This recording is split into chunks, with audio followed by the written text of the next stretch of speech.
নমস্কার। আজকে আমাদের এই প্রথম পডকাস্টে আপনাদের সকলকে স্বাগত। সেখানে প্রধান অতিথি আজকে প্রভুপাদ শ্রীলা শ্রী সুধীন গোস্বামী মহাশয়। নমস্কার প্রভুজি, স্বাগত আপনাকে আমাদের এই প্রথম পডকাস্টে। আমি খুব আপ্লুত যে আমার এই পডকাস্ট আপনার হাত ধরে শুরু হচ্ছে। আমরা সকলে জানি আপনি মা বিষ্ণুপ্রিয়ার বংশধর এবং এখনো পর্যন্ত আপনার পরিবারই রক্ষিত রয়েছে মহাপ্রভু শ্রী চৈতন্যের একটি আদ্যন্ত অমূল্য স্মৃতি ব্যবহৃত মহাপ্রভুর মূল পাদুকা। সেই মূল পাদুকার সেবা দেওয়ার যে একটা অনুভূতি, সেটা আপনার কাছে জানতে চাইবো এত বছর ধরে। প্রথম কথা হচ্ছে আজকের এই প্রথম তোমার ব্রডকাস্ট, তাই প্রথমেই মহাপ্রভু শ্রীচরণে প্রার্থনা যে মহাপ্রভু কৃপা করুন যাতে আগামী দিনটা তোমার আরো ভীষণ সুন্দর এবং আরো উন্নতি লাভ করবে। আমার প্রচুর আশীর্বাদ। যে প্রশ্নটা তুমি করেছো সেটা হচ্ছে যে শ্রী চৈতন্য মহাপ্রভু শ্রীচরণ পাদুকা, এই শ্রীচরণ পাদুকা যেটা আমরা বংশানুক্রমে সেবা করার সুযোগ পেয়েছি। প্রথম কথা হচ্ছে যে কেমনভাবে বংশানুক্রমে আমরা এই সেবার সুযোগ পেলাম তার একটা হিস্ট্রি আছে, আর এইটা মা বিষ্ণুপ্রিয়া দেবী কেমন করে পেলেন এটাও একটা হিস্ট্রি আছে। শ্রী চৈতন্য মহাপ্রভু যখন সন্ন্যাস নিয়ে চলে যান তখন মাকে অর্থাৎ সচিমাকে মা বিষ্ণুপ্রিয়া দেবীকে বলে যাননি, কারণ মহাপ্রভু জানতেন যে আমার দাদা আগেই গৃহত্যাগ করেছে, তারপরে আমি যদি বেরিয়ে যাই তাহলে মা আরো দুঃখ পাবে, কিন্তু আমাকে জীবের কল্যাণের জন্য সন্ন্যাস গ্রহণ করতে হবে। কিছার সন্ন্যাসে মোর প্রেম প্রয়োজন, যে কালে সন্ন্যাস নৈনু ছিন্ন হইল মন। এটা মহাপ্রভুরই কথা। যাই হোক, মহাপ্রভু সন্ন্যাস গ্রহণের পর মা বিষ্ণুপ্রিয়া দেবী অত্যন্ত বিরহে কাতর হয়ে গিয়েছিলেন, কারণ মা বিষ্ণুপ্রিয়া দেবী একমাত্র সম্বল তো গৌর ছিলেন। গৌরকে প্রতিদিন সেবা করতেন, গৌরকে মালা পরিয়ে দিতেন, শৃঙ্গার করিয়ে দিতেন, গৌরের চরণ দুটো ধুয়ে দিতেন। তো এই বিরহ দশার মধ্যে যখন মা বিষ্ণুপ্রিয়া দেবী যাচ্ছেন, তা প্রতিদিন রাত্রিরে মা বিষ্ণুপ্রিয়া দেবী ঘরের দরজা বন্ধ করে কাঁদতেন মহাপ্রভুর জন্য। এরকমই একদিন দরজা বন্ধ করে কাঁদছেন মহাপ্রভুর জন্য, তা প্রভু এসে মা বিষ্ণুপ্রিয়া দেবীকে দর্শন দিলেন, দিয়ে বললেন, প্রিয়া তুমি কাঁদছো কেন? আমি তো তোমার সঙ্গে সর্বসময় রয়েছি, তুমি যখনই চাইবে তখনই আমাকে দর্শন পাবে। তখন মা বিষ্ণুপ্রিয়া দেবী বলছেন, প্রভু সেটা নয় বুঝলাম, আমি উপলব্ধি করি যে তুমি আমার সঙ্গে রয়েছো, কিন্তু প্রভু একটা বিষয় নিয়ে আমার সব থেকে বড় দুঃখ হয়, কষ্ট হয়, যে আমি তো আগের মতো তোমার চরণ স্পর্শ করে প্রণাম করতে পারি না, আগের মতো তোমার গলায় মালা পরিয়ে দিতে পারি না, এটা কেমন করে সম্ভব হবে? তখন মহাপ্রভু বললেন, বেশ, তুমি একটা কাজ করো, আমি যে নিম বৃক্ষের তলায় জন্মগ্রহণ করেছি সেই নিম বৃক্ষ দিয়ে, সেই নিম কাঠ দিয়ে আমার একটা দারু বিগ্রহ তৈরি করো, আর এই বিগ্রহের মধ্যেই তুমি আমাকে সর্বসময় দর্শন পাবে। প্রকাশ রূপেণ, মুরারিগুপ্ত প্রমাণ দিলেন, প্রকাশ রূপেণ নিজ প্রিয়ায়া সমীপমাসাধ্যং নিজাঙ্গি মূর্তি বিদায় তস্যং স্থিত এব কৃষ্ণ সৌন্দর্য মাধুর্য বিলাস বিভ্রময়ী রারাজ রাজদ্বর হেম গৌর বিষ্ণুপ্রিয়া লালিত পাদ পঙ্কজ রসীন পূর্ণ রসিকেন্দ্র মৌলি। এটা প্রমাণ দিলেন। এবার এই বিগ্রহ সেবা করতে আরম্ভ করলেন। তারপরে মহাপ্রভু সন্ন্যাস নেওয়ার 1 বছরের মাথায় শান্তিপুরে এসেছিলেন অদ্বৈত শ্রীপাঠে। শান্তিপুর থেকে ওখানে অনেক লীলাই আছে, কিন্তু যে বিষয়টা আমাদের জানার সেটা হচ্ছে শান্তিপুর থেকে মহাপ্রভু হঠাৎই যাওয়ার কথা ছিল লীলাচলে, নবদ্বীপ আসার কোনো কথা ছিল না। হঠাৎ করে শ্রীবাস গদাধর ওদেরকে বললেন যে চলো আমরা নবদ্বীপ হয়ে যাব।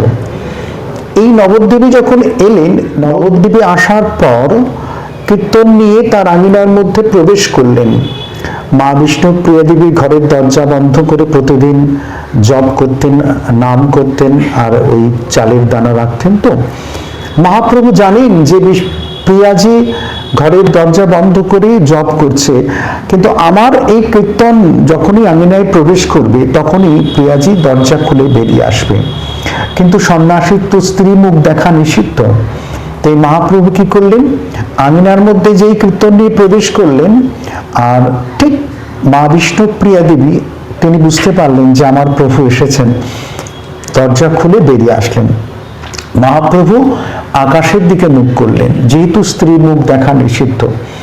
আকাশের দিকে মুখ করে তার চরণ পাদুকা যুগল রেখে তিনি বেরিয়ে গেলেন কীর্তন নিয়ে। আর মা বিষ্ণু প্রিয়া দেবী দরজা খুলে উদ্ভ্রান্তের মতো ছুটে এসে একদম চরণ পাদুকার উপর পড়লেন। ভাবলেন বোধহয় প্রভুর চরণ এটা, মানে চরণ পাদুকা খুলে চলে গিয়েছেন। তারপরে যখন উঠে তাকালেন, দেখলেন প্রভু নেই, শুধু চরণ পাদুকা যুগল রয়েছে। সেই চরণ পাদুকা যুগল বুকে নিয়ে মা বিষ্ণু প্রিয়া দেবী তার ওই মহাপ্রভুর যে বিগ্রহ নিম গাছের তলায় নিম কাঠ দিয়ে তৈরি হয়েছিল, সেই বিগ্রহ এবং চরণ পাদুকা মা বিষ্ণু প্রিয়া দেবী সেবা করতে আরম্ভ করলেন।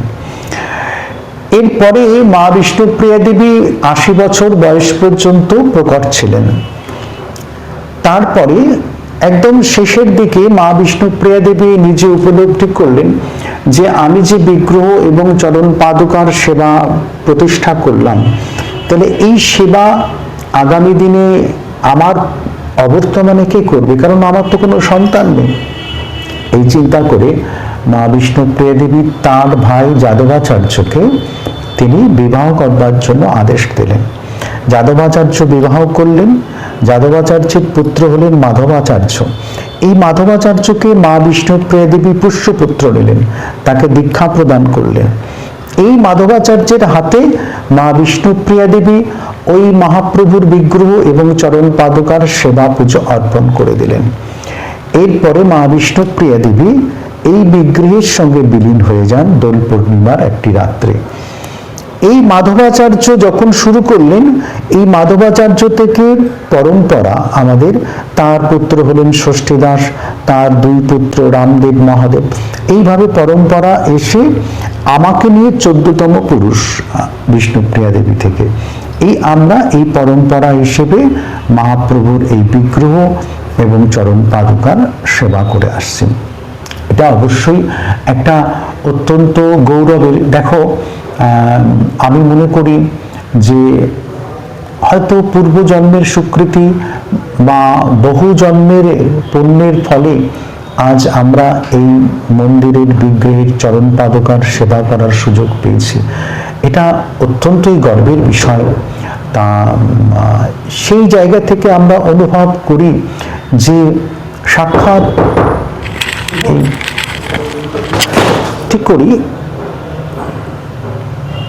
আমরা যেটা উপলব্ধি করি যে এই যে বিগ্রহ, এই চরণ পাদুকা, এই যে সেবা আমরা করে যাচ্ছি, তাতে মহাপ্রভু সাক্ষাৎ ওই বিগ্রহের মধ্যে রয়েছেন এবং মহাপ্রভুর শ্রীচরণ পাদুকা এটা যে মা বিষ্ণু প্রিয়া দেবী সেবা করতেন এবং মা বিষ্ণু শ্রীচৈতন্য মহাপ্রভুর যে তার নিজস্ব ব্যবহৃত এই শ্রীচরণ পাদুকা, এর যে অনুভূতিটা, এর যে উপলব্ধিটা, এটা আমরা প্রত্যেকটা মুহূর্তে আমরা পাই যে প্রভু আজও ওই সিংহাসনে বিরাজমান রয়েছেন। আমরা সেবা, ওই যে বললাম যেটা, যে আমরা বহু ভাগ্যে বহু স্বীকৃতি ছিল পূর্বজন্মের, যার জন্য এমন একটি সেবার দায়িত্ব আমরা পেয়েছি। তা সেবা করতে গিয়ে অনুভূতি হয় যে প্রভু যে তিনি আজও ওটা শুধু নিম কাঠের বিগ্রহ নয়, ওটা শুধু নিম কাঠের ওই চরণ পাদুকা নয়, ওটার মধ্যে যে প্রভু রয়েছেন ভেতরে, এটা প্রতি মুহূর্তে অনুভব করে। এবং সেই অনুভব এবং অনুভূতিটা বিভিন্ন কর্মের মাধ্যমে তিনি প্রকাশ করেন। আমরা দেখেছি যে প্রভু যে সাক্ষাৎ ওখানে রয়েছেন বিরাজমান, যে প্রভু যদি মনে করেন যে আমি এর মালাটা আমি পরব না, প্রভু যদি মনে করেন যে এর মিষ্টিটা আমি গ্রহণ করব না, তাহলে ক্ষমতা নেই সেই মালাটা পরানো বা সেই মিষ্টিটা নিবেদন করার। এটা অনেকবার প্রমাণ পেয়েছি আমরা, যে ওই মালাটা কোনোভাবেই কিছুভাবে এমন কোনোভাবে নষ্ট হয়ে গেল বা পায়ে লেগে গেল, মালাটা প্রভুর ঘরে গলায় দেওয়া গেল না। মিষ্টিটা এমনভাবে কিছু একটা হলো যে মিষ্টিটা প্রভুকে নিবেদন করা গেল না। এবং প্রভু ঠিক একটা ছোট উদাহরণ দিই, মানে গায়ে কাঁটা দিয়ে উঠবে, যে প্রভু শীতকাল, পৌষ মাস, প্রচণ্ড শীত, তার মধ্যে মহাপ্রভুর গর্ভ মন্দিরে অনেকগুলো দরজা বন্ধ করতে হয়, তালা দিতে হয়, লক সিস্টেম। সেটা যতক্ষণ না বন্ধ না হবে বাইরেরগুলো বন্ধ করা যায় না। তাই ওই দরজাটা বন্ধ করবার জন্য ভেতরকার যে গর্ভ মন্দিরের যে লক করার জন্য তার একটা নির্দিষ্ট চাবি আছে। তাই শীতকাল, পৌষ মাস চলছে, পৌষ মাসে প্রভুর একটু শয়ন তাড়াতাড়ি হয়ে যায়, 8টার মধ্যে মোটামুটি শয়ন হয়ে যায়। তা আমরা যতক্ষণ না গর্ভ মন্দিরের তালাগুলো বন্ধ না করে বাইরের দারোয়ানকে চাবিটা না দেবো, ততক্ষণ বাইরের দরজা বন্ধ হবে না। কিন্তু দেখা যাচ্ছে যে আমাদের ঘর টর ধোয়া কমপ্লিট, প্রভুকে শয়ন দেওয়া কমপ্লিট হয়ে গেছে, কিন্তু আমরা চাবি খুঁজে পাচ্ছি না। বললে বিশ্বাস করতে পারবে না, মানে কি অদ্ভুত বিষয়। আমরা প্রায় 8 ঘন্টা ধরে ঘরের মধ্যে হন্যে হয়ে খুঁজছি, কারণ ওই চাবিটা তো পাওয়া দরকার, ভেতরের গর্ভমন্দিরের লকটা তো বন্ধ করতে হবে। 8 ঘন্টা ধরে আমরা চাবি খুঁজছি, কিন্তু চাবি পাচ্ছি না। পৌষ মাসের রাত্রিরে আমাদের গা দিয়ে ঘাম বেরিয়ে গেল। ঠিক সেই মুহূর্তে কোথা থেকে এক ভক্ত দরজা থেকে হাগৌর করে চিৎকার করতে করতে মন্দিরে প্রবেশ করলেন। আমি দেখলাম, ভাবলাম ঠিক আছে, এসছে, গৌর দর্শন পেয়ে গেছে। এবার উনি আমাকে বললেন যে প্রভু, আমাকে একটুখানি মহাপ্রভুর চরণ তুলসী দিন। আমি বেশ, এইবার আমি অতটা গা করিনি, কারণ আমাদের মাথায় একটা টেনশন চলছে যে আমরা চাবি খুঁজে পাচ্ছি না। তা যেই মুহূর্তে আমরা যেখানে ফুল তুলসী ফেলি, যেখানে পড়ে, সেইখানে চাবি যাওয়ার কথা নয়। তা আমরা ওইখান থেকে চরণ তুলসীটা তুললাম, আর চাবিটাও হাতে করে উঠে এলো। আমি স্টান্ট হয়ে গেলাম, কিছুক্ষণের জন্য দাঁড়িয়ে থাকলাম, কি হলো এটা। দিয়ে আমি চাবিটা হাতে রেখে চরণ তুলসীটা ওনার হাতে দিলাম, দিয়ে বললাম, উনি বলছেন যে প্রভু, আমি বুঝতে পেরেছিলাম, কারণ আমাকে খুব সকালের ট্রেনে কলকাতায় যেতে হবে, আমার এক আত্মীয় হসপিটালে ভর্তি হয়েছে, তার অপারেশন হবে, তার জন্য এই চরণ তুলসীটা নিয়ে যাব। কিন্তু যত সকালে আমি বেরোবো তখন প্রভুর মন্দির খুলবে না, মঙ্গলারতি হবে না, তাই আমি রাত্রিই চরণ তুলসী নিয়ে যাওয়ার জন্য এসেছি। আপনার জন্যই প্রভু এতক্ষণ ধরে খোলা রেখেছেন। আপনার এই চরণ তুলসীটা আমি তুললাম এতক্ষণ ধরে, এতক্ষণ বন্ধ হয়ে যাওয়ার কথা। আমরা 8 ঘন্টার উপর ধরে ঘরে খুঁজছি চাবি, কিন্তু প্রভু আপনাকে দর্শন দেওয়ার জন্য আর আপনার হাতে চরণ তুলসী দেওয়ার জন্য বন্ধ রাখতে দেননি। আপনার চরণ তুলসী তুললাম, আর এই চাবিও আমাদের হাতে এলো। এরকম অলৌকিক অনেক ঘটনা। দুধ, মানে কি বলবো তোমাকে, মহাপ্রভু প্রতিদিন পায়েস, পরমান্ন রান্না হয়, পরমান্নটা প্রথম হয়ে যায়, যেহেতু গরম পরমান্ন দিতে নেই। তা পরমান্ন যদি কোনোভাবে হাঁড়ির তলায় লেগে যায়, তাহলে সেই ধরা পরমান্ন প্রভুকে ভোগ দেওয়া হয় না। কোনোভাবে সেই দিনকে ওই দুধটা হাঁড়ির তলায় লেগে গিয়েছে। এবার যে কাকিমা রান্না করছেন, তিনি এসে বলছেন যে হারে, এ তো দুধ লেগে গিয়েছে, তাহলে কি হবে? তখন বাজে প্রায় 10টার উপরে। বললাম, কাকিমা এখন তো আর দুধ পাওয়া যাবে না। বললো, তাহলে প্রভুকে কি পায়েস দেওয়া যাবে না?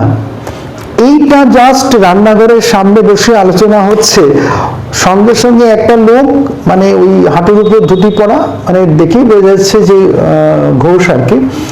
তিনি বলছেন, চিৎকার করে বলেন, এ নিন দুধটা নিন। আমি আর কাকিমা দুজনের মুখের দিকে তাকালাম। আমি বললাম যে দুধটা নিন মানে? আর বলবেন না, এই যে আমার বাড়িতে নবদ্বীপে একটা প্রথা প্রচলিত আছে, যার বাড়িতে নতুন কিছু যাই হোক না কেন, সে গাছের একটা আম হলে পরে আগে গরুকে দেবে। তো উনি বলছেন যে আমার বাড়িতে গরুর বাছুর হয়েছে, এবারে প্রথম দুধটা আমার স্ত্রী বারবার আমার ছেলেকে বলছে যে যা মহাপ্রভুকে দিয়ে আয়, তারপরে তো আমরা ঘরে ব্যবহার করতে পারবো। আমার ছেলে কিছুতেই শুনছে না, ও বলছে আজ কলেজ আছে, অমুক আছে। তা আজকে আমার স্ত্রী বলেছে হয় মহাপ্রভুকে দুধটা দিয়ে আসবে, আর না হলে গরুটা বেঁচে দিয়ে আসবে, যে কোনো একটা করতে হবে। তো এরকম অলৌকিক ব্যাপার, মহাপ্রভু যে বিরাজমান রয়েছেন এবং তার চরণ পাদুকা, এবং এই চরণ পাদুকা নিয়ে অনেক ঘটনা আছে যেগুলো তো শর্ট টাইমে বলা সম্ভব না, এমন বহু। তা আলটিমেটলি যে বিষয়টা সেটা হচ্ছে যে আমরা অত্যন্ত গর্বিত, আমরা অত্যন্ত আপ্লুত যে এই বংশে জন্মগ্রহণ করে এই প্রভুর সেবা এবং পূজার যে দায়িত্ব আমরা লাভ করেছি, এটা পেয়ে আমরা অত্যন্ত ধন্য হয়েছি। তবে আমরা একটা সবসময় মনে করি যে জন্ম হোক যথা তথা, কর্ম হোক মহান। তা আমরা প্রভুর কাছে প্রার্থনা করি সবসময়ের জন্য, প্রভু যে আমাদের মন মানসিকতা সেই জায়গায় রেখো, তোমার চরণের স্নিগ্ধ ছায়া দিয়ে আমাদেরকে রেখো, যেন আমরা কোনোভাবে ডাইভার্টেড হয়ে না যেতে পারি, আমরা যেন তোমার সেবাটা নিয়ে থাকতে পারি। মানে যতই শুনছি মনে হচ্ছে বলেই যান মানে এই যে একটা অনুভূতি, মানে সত্যি গায়ে কাটা দেওয়ার মতো কিছু অনুভূতি আমরা শুনলাম। মানে ওনার কথা শুনলে বারবার মনে হয় যাতে উনি বলতেই থাকুক আর আমরা শুনতেই থাকি। এত সুন্দর কিছু অনুভূতি ওনার, মানে আজকে আমি খুব আপ্লুত যে ওনার সান্নিধ্য আমরা আজকে এখানে পেয়েছি। উনি তো নিশ্চয়ই গর্বিত যে এই পরম্পরার মাধ্যমে উনি এই সেবার যে পরম্পরাটা উনি পেয়েছেন, আর আমরা আজকে গর্বিত যে আমরা ওনাকে পেয়েছি আমাদের সান্নিধ্যে। ধন্যবাদ ওনাকে। তো পরবর্তী প্রশ্ন, এক্ষুনি আপনার সাথে আমরা প্রভুজি নিয়ে কথা হচ্ছে, আমাদের গৌর নিতাই নিয়ে কথা হচ্ছে, পাশেই মন্দির, এখানে পুজো হচ্ছে, আর দূর থেকে কোথাও আজানের শব্দ আসছে। এটা খুব সুন্দর একটা কিন্তু অনুভূতি, কিন্তু যত দিন যাচ্ছে আপনার কি মনে হয় না যে মানুষ ধর্মটাকে খুব কমপ্লিকেটেড করে দিচ্ছে? মানে ধর্ম কিন্তু ইটসেলফ একটা খুব সুন্দর এক্সপিরিয়েন্স, মানে যারা এই ধর্মটাকে বুঝেছে, যারা ধর্মের সান্নিধ্যে থাকে, যারা মানে ধর্মের মাধ্যমে এই সুন্দর সুন্দর অনুভূতিগুলো পায়, আজকে আমরা যারা ভারতবাসী, এটা আমাদের গর্বিত মনে হওয়া উচিত যে আজকে আমরা একই সঙ্গে এতগুলো ধর্মের অনুভূতি করতে পারছি, বা এতগুলো ধর্মের ব্যাপারে জানি, এতগুলো ধর্মের সংস্পর্শে থাকতে পারছি। কিন্তু সময়ের সাথে সাথে মানুষ কি, আপনার মনে হয় না এটাকে খুব কমপ্লিকেটেড করে দিচ্ছে? দেখো, প্রথম বিষয়টা হচ্ছে আমাদের আগে বুঝতে হবে যে ধর্মের পরিভাষাটাকে অনুভব করতে হবে। ধর্ম মানে এটা নয় যে আমরা ওই প্রসাদ পেলাম, ভান্ডারা হলো, নাচ গান হলো, হ্যাঁ, আমি এই ধর্মের লোক বলে চিৎকার করলাম, পরিক্রমা করলাম, এটা নয়। ধর্ম শব্দটার যে ব্যুৎপত্তি হয়েছে সেটা হচ্ছে ধৃ ধাতুর সঙ্গে মনন প্রত্যয় যোগ করলে হয় ধর্ম। ধর্ম শব্দের অর্থ বা তার যে ব্যুৎপত্তি সেটা হচ্ছে যেটা আমাদেরকে ধরে রাখতে পারে তার নাম ধর্ম, এটা ব্যাকরণগত অর্থ। তাহলে এই যে ধরে রাখতে পারে মানে যদি ধরে রাখার প্রশ্ন আসে, তার মানে পড়ে যাওয়ার সম্ভাবনা আছে বলেই ধরে রাখার প্রশ্ন আসছে। কোনো গঙ্গা পুজোতে গঙ্গার ধারে বহু মানুষ পুণ্যার্থী স্নান করতে গিয়েছে, গঙ্গা স্নান, সেখানে তোমার বাড়ির কোনো বাচ্চা, ছোট বাচ্চাটা গিয়েছে, তা তুমি কি বলছো? তুমি মাকে বলছো, মা এই ভাইটাকে হাতটা ধরে রাখো। কেন না, এই গঙ্গার জলের পিছনে পড়ে যেতে পারে, তাহলে পড়ে যাওয়ার সম্ভাবনা আছে বলেই তুমি বলছো হাতটা ধরে রাখার জন্য। তাহলে ন্যাচারালি আমাদেরও পড়ে যাওয়ার সম্ভাবনা আছে। কিসের থেকে পড়ে যাওয়ার সম্ভাবনা আছে? সেটা হচ্ছে মূল্যবোধ, মানবিকতা বোধ, মনুষ্যত্ব, বিবেক, এইগুলো থেকে পড়ে যাওয়ার সম্ভাবনা আছে। অর্থাৎ জাতির একা নিত্যা নিরবয়বা, জাতি একটাই। আমরা দেখেছি ভারতবর্ষের, দেখো ভারতবর্ষ এত বড় একটা বিশাল দেশ, তার উত্তর থেকে দক্ষিণ, পূর্ব থেকে পশ্চিম। তুমি উত্তরে যাও, উত্তরে সেখানে যারা রয়েছেন উত্তর ভারতের মানুষদের সঙ্গে দক্ষিণ ভারতের মানুষদের না খাবার মিল আছে, না পোশাকের মিল আছে, না তাদের ভাষার মিল আছে।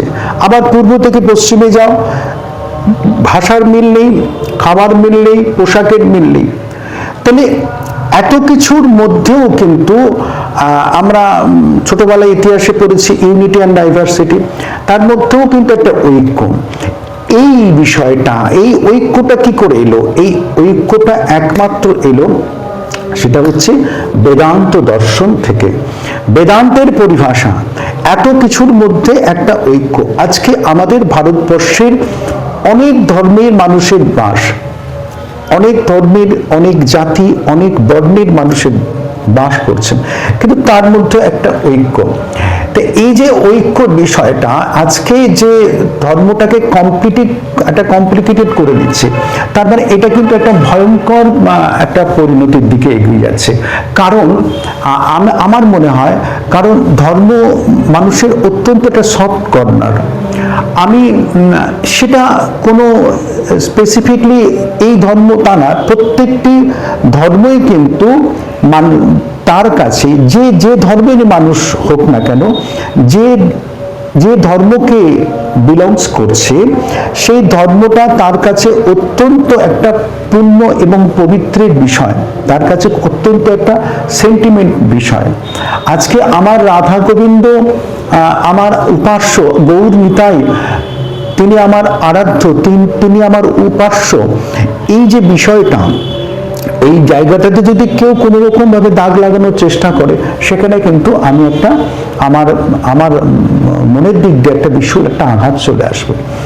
তো এই জায়গাটাতে আমি বর্তমান জায়গায় দেখি যে সংসদীয় গণতন্ত্রে, যদিও কিছুটা একটুখানি মানে অন্যভাবে বলতে হচ্ছে, সংসদীয় গণতন্ত্রের ক্ষেত্রে এই যে মানে ধর্মকে অবলম্বন করে মানুষের কাছে পৌঁছানো, এটা কিন্তু ভয়ঙ্কর বিষয়। কারণ এই জন্য আমাদের গণতন্ত্রে মানুষ ভোট দেবে যে কোনো রাজনৈতিক দলকে, দেশকে বা রাজ্যকে পরিচালনা করবার জন্য। অবশ্যই এটা চিরাচরিত প্রথা, এটা আমাদের ডেমোক্রেসি বিষয়। কিন্তু আমার দুটি ক্ষেত্রে কিন্তু আলাদা। একটা হচ্ছে রাজনৈতিক প্ল্যাটফর্ম, আর একটা হচ্ছে আধ্যাত্মিক প্ল্যাটফর্ম। তো এই রাজনৈতিক ক্ষেত্রে সে রাজ্য বা দেশকে পরিচালনা করবার জন্য সে তার কাজের, যে রাজ্যকে উন্নয়নের জন্য, মানুষের দৈনন্দিন জীবনধারাকে উন্নয়নের জন্য সে কি করতে পারবে, তার ম্যানিফেস্টো দিয়ে সে তার সমর্থন আদায় করবে, এটাই ন্যাচারাল হওয়া প্রয়োজন।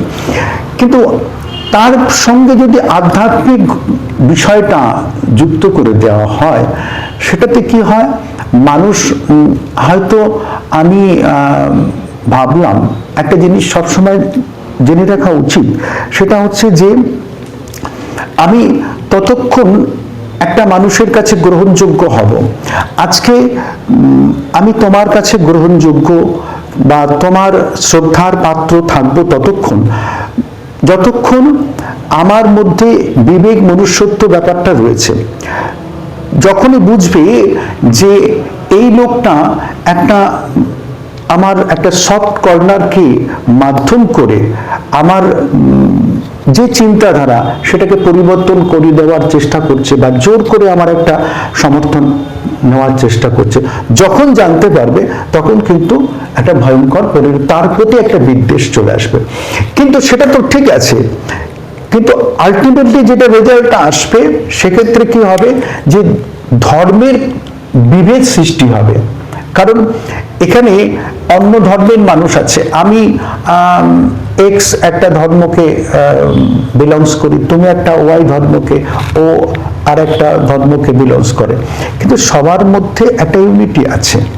সবাই তো আমরা আলটিমেটলি প্রথম পরিচয় মানুষ, এই মানুষ তো আগে আমরা, তারপরে ধর্মের বিষয়টা আসছে।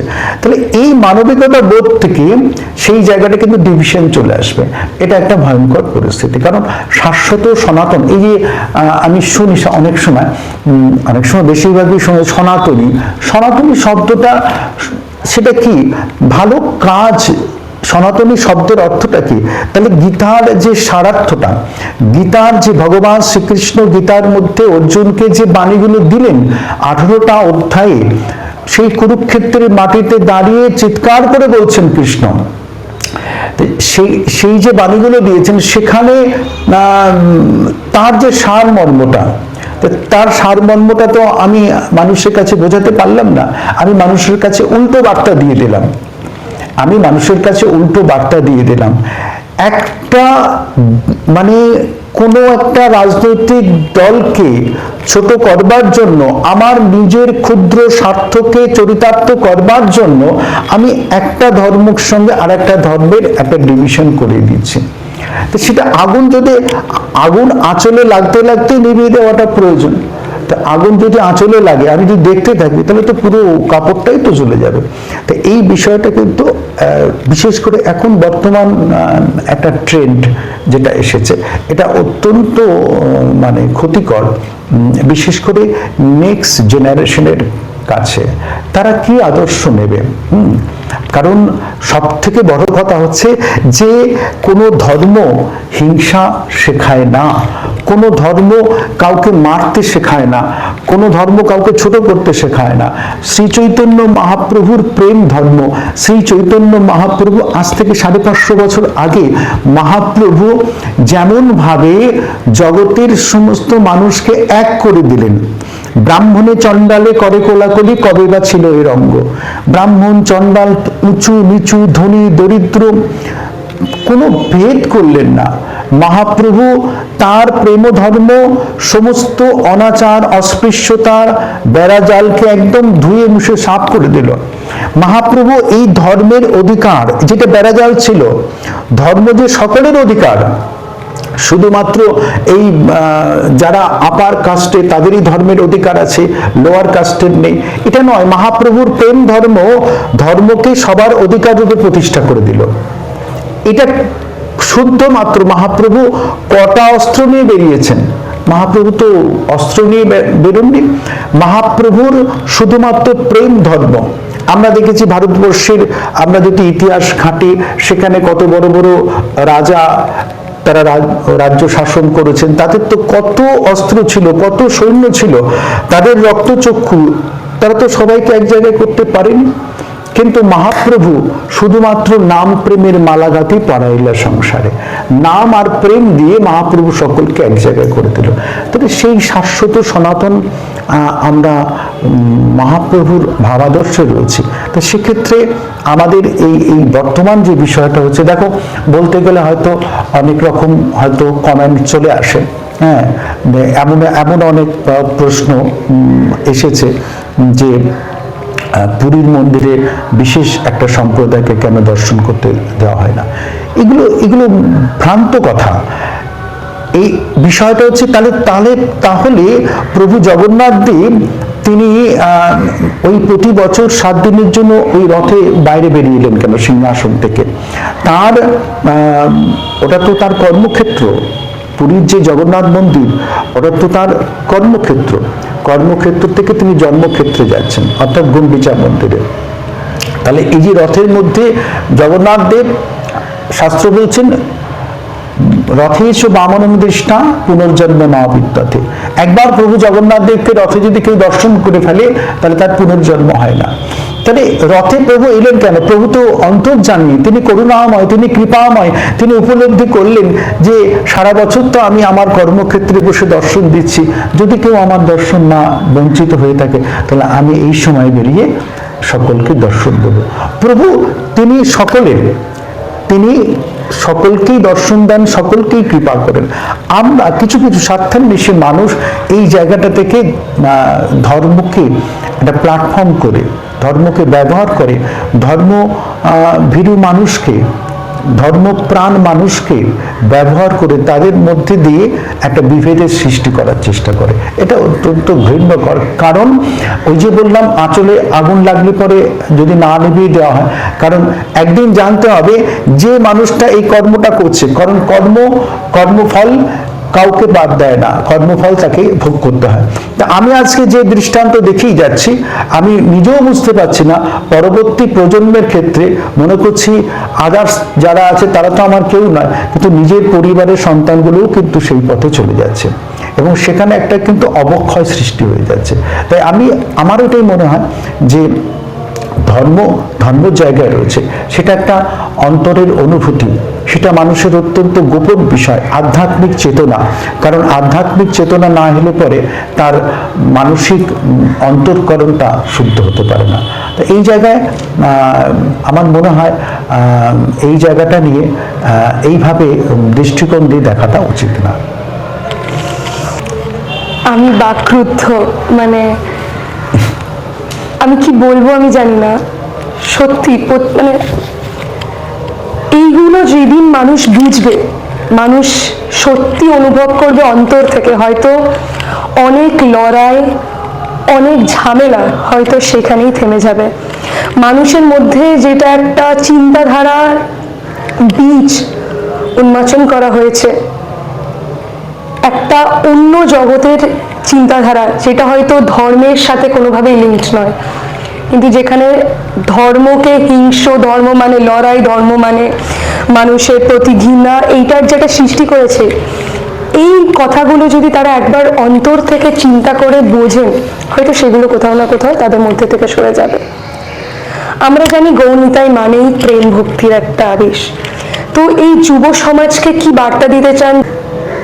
যুব সমাজ একটা জিনিস সবসময় মনে রাখতে হবে, সেটা ধর্ম বলে নয়, একটা দেশ, একটা রাষ্ট্র বা একটা রাজ্যের ক্ষেত্রে এই যে যুব শক্তি, এই যুব শক্তির একটা ভীষণ একটা বৈশিষ্ট্য রয়েছে। কারণ আমরা শুধু আধ্যাত্মিক দিকে নয়, একটা রাষ্ট্র গঠন ক্ষেত্রে সেখানে দেখেছি, আমরা ইতিহাস ঘাঁটলে দেখতে পারবো, যেটাকে বলা হয় নবজাগরণ বা রেনেসাঁস, সেটা কিন্তু এই ছাত্র যুবদের মাধ্যমে কিন্তু এসেছে। অনেক দেশ মানে শাসন ভার পরিবর্তন হয়েছে, অনেক দেশের গঠনতন্ত্র পরিবর্তন হয়ে গেছে। এটার পরিবর্তনের যেটা আমরা কিছুদিন আগে আমাদের প্রতিবেশী রাষ্ট্র বাংলাদেশের ক্ষেত্রেও দেখলাম। এইবার যে মূল বিষয়টা, সেটা হচ্ছে যে এই যুব সমাজের মধ্যে সহনশীলতা বোধটা হারিয়ে যাচ্ছে। এই সহনশীলতা বোধটা হারিয়ে যাওয়া মানেই কিন্তু হিংসার একটা প্রাদুর্ভাব ঘটবে। যখন আমার সহনশীলতা বোধ, যে ঠিক আছে, ইনি আমার তো গুরুজন ব্যক্তি, ইনি নয় একটা কথা বলেই ফেলেছেন, আমি এটাকে সহ্য করে নিলাম, এটার প্রতিবাদ আমার করা উচিত নয়, ইনি আমার গুরুজন ব্যক্তি। এই যে সহনশীলতা, আমি জাস্ট একটা উদাহরণ দিলাম, এরকম সংসারে অনেক রকম আছে। তো সহনশীলতাটা যত কমে যাবে তত তার মধ্যে হিংস্রতাটা বৃদ্ধি পাবে। কারণ সহনশীলতা কমে গেলেই আমার হিংসা, আপনি কেন আমাকে ধাক্কা মারলেন বা বাজে কথা বললেন, এই যে বিষয়গুলো চলে আসবে। এবার বিষয়টা হচ্ছে যে দেখো, উপনিষদে বা বেদান্ত দর্শনে অনেক উদাহরণ রয়েছে। একটা ইট, তার উপর আর একটা ইট, তার উপরে আর একটা ইট। এই যে ইটের উপর ইট যদি তুমি সাজিয়ে যাও, তাহলে ইটের পাজা তৈরি হবে, ওটা ইমারত তৈরি হতে পারে না, ঘর হতে পারে না। কারণ যতক্ষণ না দুটো ইটের মাঝখানে সিমেন্ট না পড়ছে, তাহলে একটা জায়গায় 500,000 লোক থাকতেই পারে, কিন্তু যতক্ষণ সেটা সমাজ তৈরি হবে তখনই যখন তাদের মাঝখানে ওই সিমেন্ট প্রেম থাকবে।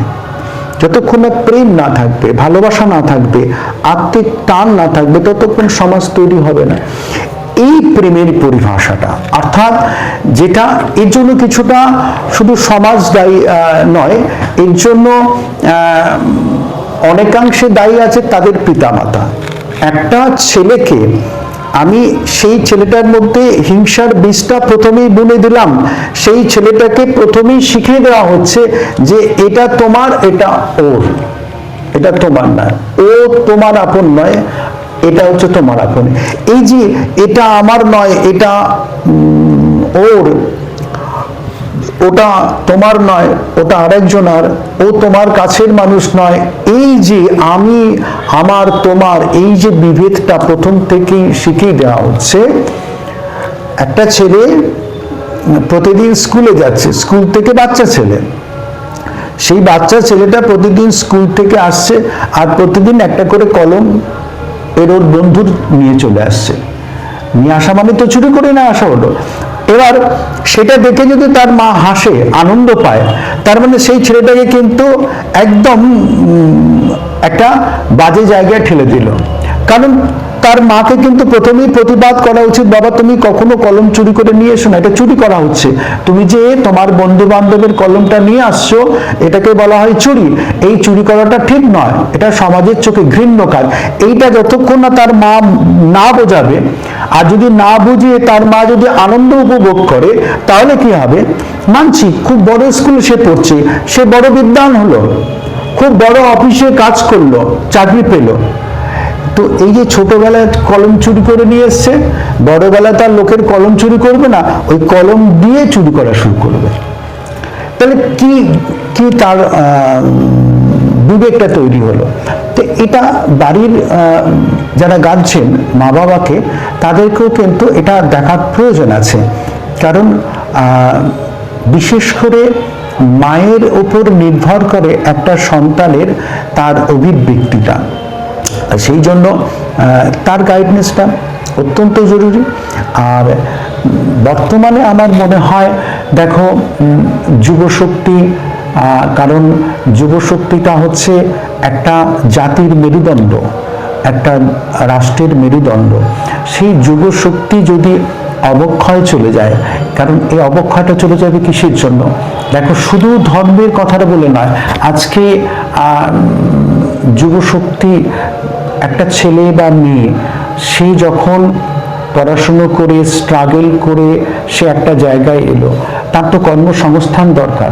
না আছে কর্মসংস্থান, না আছে সেইভাবে আপার স্টাডি করবার একটা জায়গা, এই নানা রকম সামাজিক প্রতিকূলতার মধ্যে তাদের মধ্যে একটা ফ্রাস্ট্রেশন চলে আসে। এই হতাশা একটা যুব সমাজের মধ্যে, একটা যুবকের মধ্যে যদি হতাশা চলে আসে, যেটা অন্য কোনো বয়সের ক্ষেত্রে কিন্তু অতটা তাৎপর্যপূর্ণ নয়, একটা 70 বছর মানুষের মধ্যে হতাশা যদি আসে, তার এফেক্ট আর একটা 20-22 বছর ছেলে মেয়ের মধ্যে যদি হতাশা, ফ্রাস্ট্রেশন আসে, তার এফেক্ট কিন্তু অনেক ভয়ঙ্কর হয়ে যায়। তা এই হতাশা থেকে কি হবে?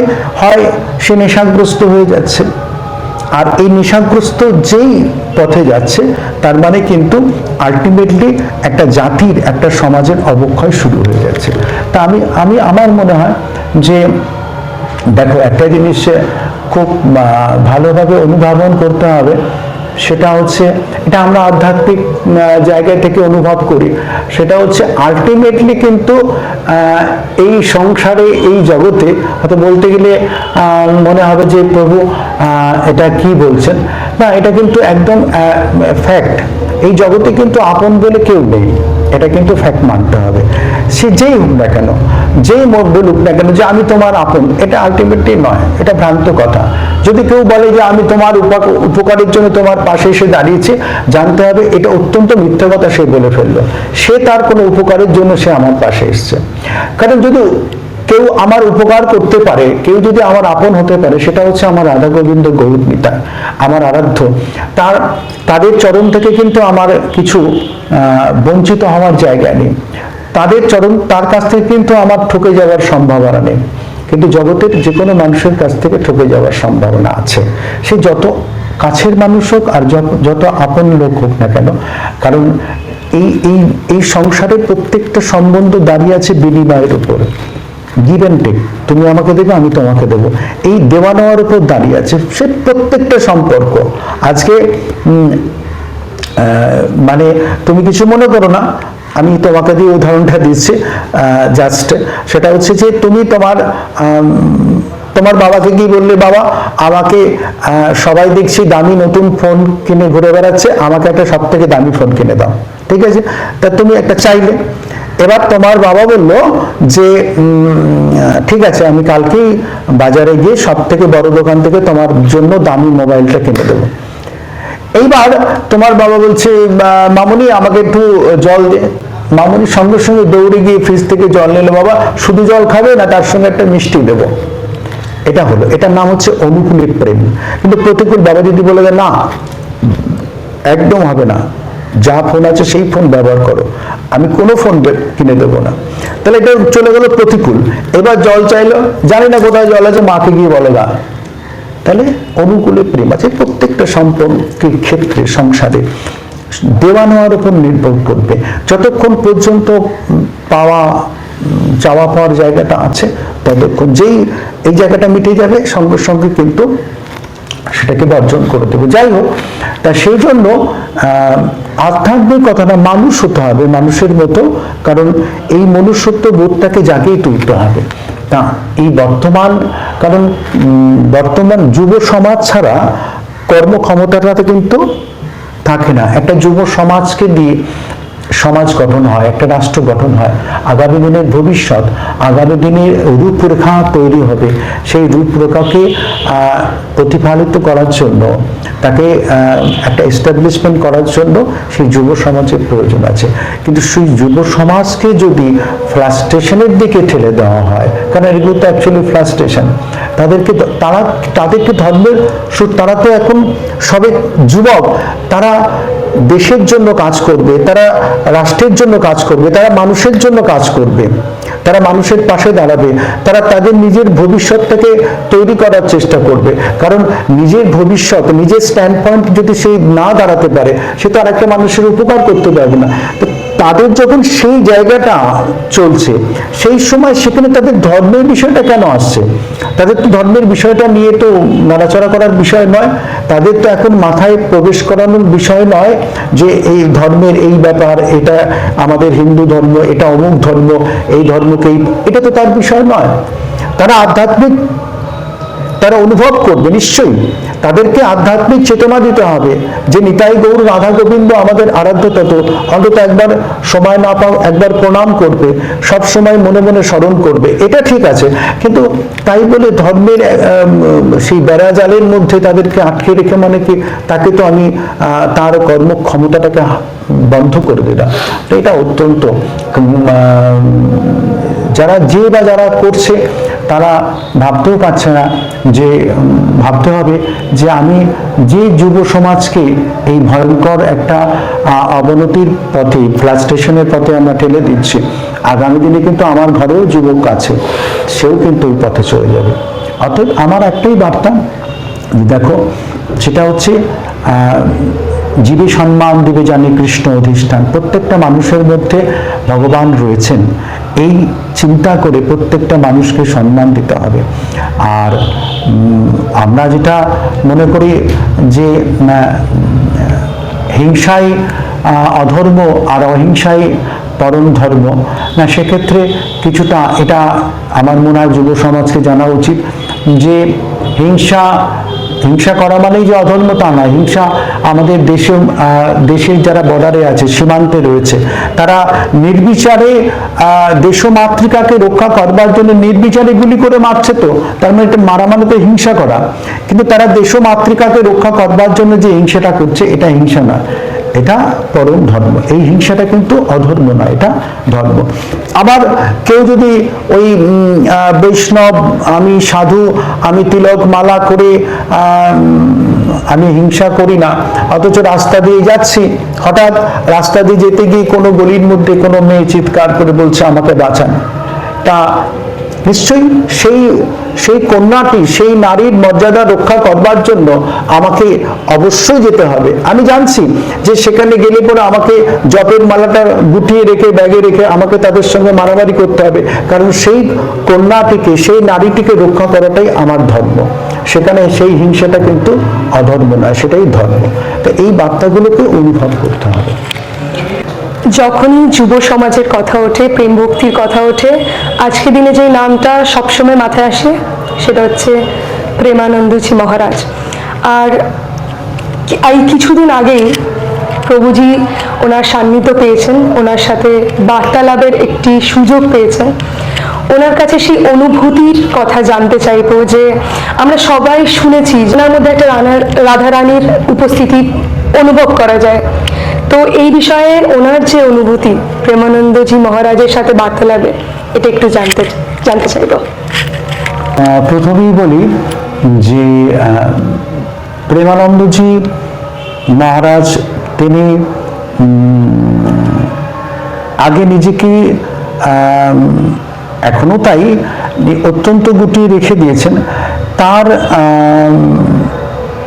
তার যে অভিব্যক্তি, তার যে প্রবচন, তিনি যে মানুষকে, যেটা তুমি বললে যে বিশেষ করে সমাজের প্রতিটি স্তরের মানুষকে, যুব সমাজ তো বিশেষ করে আছে, তার ছাড়াও সমাজের প্রত্যেকটি স্তরের মানুষের জন্য যেভাবে তিনি প্রবচনের মাধ্যমে বার্তাগুলো দিচ্ছেন, উনি কিন্তু অত্যন্ত সহজ সরলভাবে বিষয়গুলোকে উপস্থাপনা করছেন মানুষকে বোঝানোর জন্য। তা বিশেষ করে আমি মানে আমার অত্যন্ত আনন্দ এবং সৌভাগ্য হয়েছে, বৃন্দাবনে আমরা মহাপ্রভু শ্রীচরণ পাদুকা নিয়ে গেছিলাম। আর যাওয়ার পর হঠাৎই আমাদের একটা মনের ইচ্ছা মহাপ্রভু হয়তো করালেন, মানে ওনার সঙ্গে সাক্ষাৎ করা। তা সত্যি কথা বলতে যে আমি ভারতবর্ষের, মানে আমার এটা ব্যক্তিগত অনুভূতির কথা বলছি, যে ভারতবর্ষের প্রায় 80% আমি তীর্থকে দর্শন করবার সুযোগ হয়েছে। এবং তীর্থক্ষেত্রে মানুষ যায় সাধু মহাত্মা দর্শন করবার জন্য, এটা মানে ফার্স্ট প্রায়োরিটি থাকে, প্রাধান্য। তো অনেক সাধু সিদ্ধ মহাত্মাকে দর্শন করেছি, সৌভাগ্য হয়েছে। কিন্তু ঠিক তেমনভাবেই মহাপ্রভুর করুণায় আমরা যখন প্রেমানন্দজি মহারাজের কাছে গেলাম, সত্যি কথা বলতে যে একটা সাধুর প্রথম যে লক্ষণ সেটা হচ্ছে বিনয়। এই যে বিনয়টা, এটা মানে সত্যি একটা দেখবার বিষয়। যে নিষ্কিঞ্চনতা, যেটা মহাপ্রভু জীবকে বারবার শিক্ষা দিয়েছেন তার শিক্ষাষ্টকে, এবং এই 6 গোস্বামী রূপ শ্রীজীব, গোপাল ভট্ট, রঘুনাথ দাস গোস্বামী, এই যে 6 জন গোস্বামীকে দ্বারা মহাপ্রভু জগতের মানুষকে শিক্ষা দিয়েছেন যে মাথা যত নামাবে কৃপা তত আসবে, আর মাথা যত উঁচু করবে কৃপা তত দূরে সরে যাবে। এই যে মাথা নোয়ানো অর্থাৎ নিষ্কিঞ্চনতা, এই যে বৈষ্ণবতা, এইটা ঢোকার সঙ্গে সঙ্গে তার যে অত, কারণ বর্তমানে সত্যি কথা বলতে কি আজ শুধু ভারতবর্ষ নয়, ভারতের বাইরের বহু দেশের মানুষ তার প্রবচনকে শ্রবণ করে তাদের নিজেদের অন্তরাত্মাকে, অন্তঃকরণকে শুদ্ধিকরণ করার চেষ্টা করছে। তা এমন একজন নিষ্কিঞ্চন বৈষ্ণব সিদ্ধ মহাত্মা, তাকে দর্শন করবার জন্য প্রবেশ করলেন। তার মনের মধ্যে যে এত বড় নিষ্কিঞ্চনতা, এত বড় বৈষ্ণবতা, এটা আমাকে অত্যন্ত, মানে সত্যি কথা বলতে কি, মানে আমি যখনই প্রবেশ করলাম তার এই দৈন্যতা, তার এই বৈষ্ণবতা আমি দেখে আমি নিজেকে খুব লজ্জা অনুভব করছিলাম যে আমরা তো ওনার সান্নিধ্যে যাচ্ছি, কিন্তু আমাদের সেই সামর্থ্য নেই। যাই হোক, এটা সাধুর লক্ষণ। এবং দ্বিতীয় কথা হচ্ছে সাধুর আমরা পড়েছি, সাধুর লক্ষণ প্রসঙ্গে বিভিন্ন গ্রন্থে ডেফিনেশন দেওয়া আছে, সেক্ষেত্রেও সেখানেও পড়েছি, আমরা দেখেছি যে দ্বিতীয় বিষয় হচ্ছে একটা সাধুর কাছে গেলে পরে আমি কিছু বলার আগেই আমার মনে যেটা চাইছে সেই প্রশ্নের উত্তরগুলো তিনি বলতে শুরু করে দেবেন, আর সেটাই হয়েছে। আমি বসার পর উনি যা যা মানে আমার মনের মধ্যে একটা, সত্যি কথা বলতে কি, আমার মনের মধ্যে একটা ইচ্ছা সবসময়ের জন্য ছিল যে কি বলে হচ্ছে মহাপ্রভু সম্বন্ধে কিছু ওনার শ্রীমুখ থেকে আমরা শ্রবণ করি, এটা আমার মনে মনে মহাপ্রভু। এবং এইটা এক্সট্রা মানে আমি তো এটা চেয়েছিলাম যে আজ বৃন্দাবনে বসে এমন একজন সিদ্ধ মহাত্মার শ্রীমুখ থেকে আমি মহাপ্রভুর কথা শ্রবণ করি এবং সেই কথা আপামর ভক্তবৃন্দ জনগণ শ্রবণ করবে, এটা মনে মনে চাইতে চাইতে উনি বলতে শুরু করে দিলেন। কোনো প্রশ্ন করার আগেই, কোনো কিছু জিজ্ঞাসা করার আগে, এটাই সিদ্ধ মহাত্মার লক্ষণ। তিনি শ্রী চৈতন্য মহাপ্রভুর তার যে বদন্যতা, তার যে নিষ্কিঞ্চনতা, মহাপ্রভু কি দান করলেন, এবং শ্রী চৈতন্য মহাপ্রভুর যে এই বদন্যতাটা যার উপর নির্ভর, সেই মা বিষ্ণু প্রিয়া দেবী। কত বড় একটা শব্দ শোনার পর আমার চোখ দিয়ে জল এসে গিয়েছে। বলছেন যে মহাপ্রভু তো সারা জায়গায় বিভিন্ন তীর্থ লীলাচল দক্ষিণ ভারত পরিভ্রমণ করছেন, মহাপ্রভু তো তার সঙ্গে তো অনেক ভক্তরা রয়েছেন, তারা কিছু রান্না করে তবু প্রভুকে সেবা করাচ্ছেন, কিন্তু মা বিষ্ণু প্রিয়া দেবী যিনি গৌর প্রেমে, গৌরের অনুরাগে কাতর হয়ে ঘরের দরজা বন্ধ করে ওই নাম করছেন, একটা করে চালের দানা রাখছেন, তার সেইটাকে নিবেদন করে তারপরে ভক্তদের দিয়ে তারপরে যেটুকু বাঁচছে তিনি প্রসাদ পাচ্ছেন। এবং মা বিষ্ণু প্রিয়া দেবীর যে সার্থক ত্যাগটা আমার যেটা মনে হয় অনুভূতির দ্বারা, সেটা হচ্ছে দেখো রাধারানীর কষ্ট আছে, মীরাবাইয়ের কষ্ট আছে, কারণ রাধারানীকে ছেড়ে কৃষ্ণ বৃন্দাবন ছেড়ে চলে গিয়েছেন, দ্বারকায় রাজা হয়েছেন। মীরাবাইকে ছেড়ে তার গিরিধারী চলে গিয়েছেন, মীরাবাইয়ের দুঃখ আছে। মা বিষ্ণু প্রিয়া দেবীকে ছেড়ে মহাপ্রভু চলে গিয়েছেন নবদ্বীপ ছেড়ে, কিন্তু আমার মনে হয় মা বিষ্ণু প্রিয়া দেবীর দুঃখটা সব থেকে বেশি এদের থেকেও। কারণ একটাই, রাধারানী ছেড়ে কৃষ্ণ গেছেন, কিন্তু আমার রাধারানী তো দেখতে পাচ্ছেন যে আমার গোবিন্দ আমাকে ছেড়ে বৃন্দাবন ছেড়ে গিয়েছেন, কিন্তু কষ্টে তো নেই, দ্বারকায় তো রাজা হয়ে রয়েছেন, তার সেবার জন্য তো অনেকে রয়েছে। কিন্তু মা বিষ্ণু প্রিয়া দেবী কি দেখছেন যে আমার গৌর আমাকে ছেড়ে নবদ্বীপ ছেড়ে গেছে, কিন্তু আমার গৌর তো সুখে নেই, ধুলার মধ্যে গড়াগড়ি পাচ্ছে, কখনো ওই গম্ভীরার মধ্যে দেওয়ালে মুখ ঘষছে, কখনো প্রসাদ জুটছে, কখনো প্রসাদ জুটছে না। তা মা বিষ্ণু প্রিয়া দেবীর সার্থকতা অনেক বেশি। এই যে বিষয়টা, এটা আমাদের অত্যন্ত ঘরের বিষয়, এটা কিন্তু প্রেমানন্দজি মহারাজ বলতে শুরু করলেন। এবং সত্যি কথা বলতে, যদি কারোর কখন সময় হয় তাহলে নিশ্চয়ই একবার বৃন্দাবনে গেলে পরে আমার মনে হয় যে বৃন্দাবনে গেলে পরে আমরা সপ্ত দেবালয় দর্শন করি, বৃন্দাবনে গেলে রাধাকুণ্ড শ্যামকুণ্ড দর্শন করি, গিরিরাজ পরিক্রমা করি, তার সঙ্গে দর্শনায় আমাদের করুণাময়ীর শ্রীমন্দির দর্শন করি, তার সঙ্গে আমার মনে হয় এইরকম একজন সিদ্ধ মহাত্মার দর্শন করাটাও জীবনের সার্থকতায় পরিণত করবে। প্রেমানন্দজি মহারাজকে সামনের থেকে দর্শন করার সুযোগ হয়তো হয়ে ওঠেনি, কিন্তু প্রভুজির মাধ্যমে যে অনুভূতি বা ওনার যে সান্নিধ্যের অনুভব তিনি আমাদের কাছে প্রকাশ করলেন, সেগুলো শুনে সত্যি একটা শান্তির আভাস পেলাম। একটু আগেই আপনার সাথে আমাদের কথা হচ্ছিল পডকাস্ট শুরু হওয়ার আগে, যতই আপনার কথা শুনি মনে হয় শুনতেই থাকি। তো পডকাস্ট শুরু হওয়ার আগে আপনি বলছিলেন নবদ্বীপে এই যে দোল পূর্ণিমা আর যে রাস, এই দুটোর একটা যে বিভিন্ন অনুভূতি, দুটোর একদম আলাদা দুটো এক্সপিরিয়েন্স, এই দুটোর বিষয়ে যদি একটু কিছু বলেন।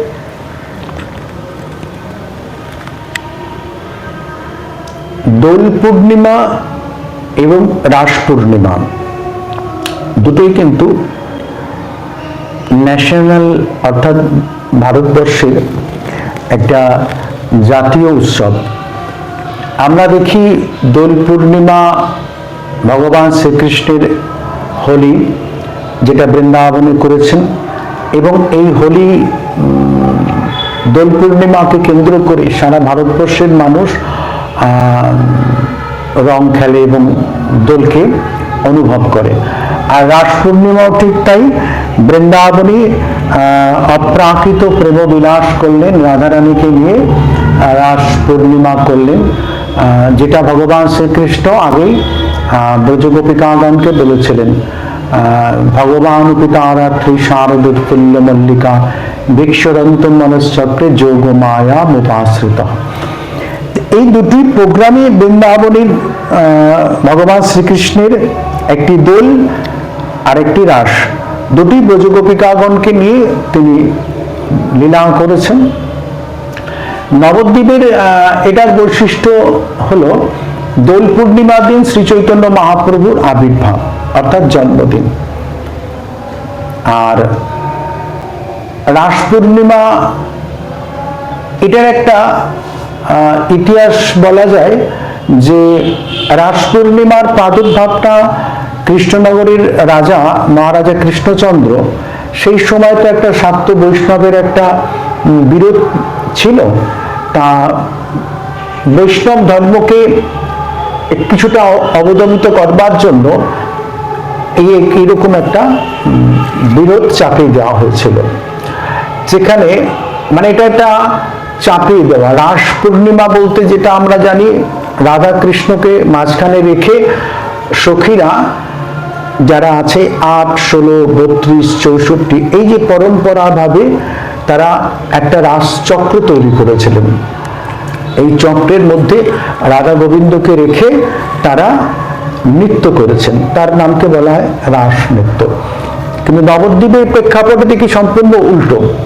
সেখানে দেখা যাচ্ছে যে রাস পূর্ণিমার এই একটা দিন, পূর্ণিমার দিনকে বিভিন্ন দেবদেবীর পূজা হচ্ছে, গণেশ, লক্ষ্মী, সরস্বতী, দুর্গা, মহিষমর্দিনী, কালী, যত দেবদেবী আছে পূজা হচ্ছে একদিনে।